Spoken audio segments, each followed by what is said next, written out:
হচ্ছে মক্কা, দুই হচ্ছে মদিনা। এই দুইটি জায়গা ছাড়া দাজ্জাল পৃথিবীর সব জায়গায় যেতে পারবে।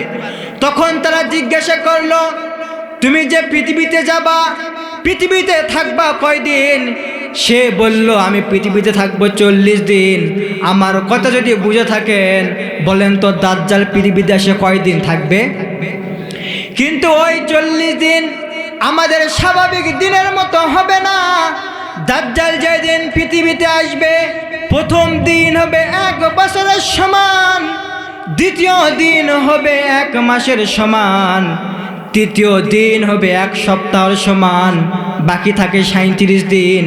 বাকি 37 দিন হবে আমাদের স্বাভাবিক দিনের মতো।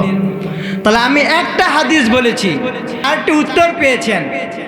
1 নাম্বার, দাজ্জাল কোথায়, দাজ্জাল কখন আসবে? আর 3 নাম্বার, দাজ্জাল এসে পৃথিবীতে কতদিন থাকবে?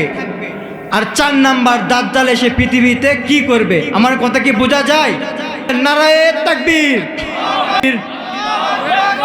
আল কোরআনের আলো, আল হাদিসের আলো, আলেম ওলামা যেখানে, আলেম ওলামা যেখানে, দুর্নীতি যেখানে,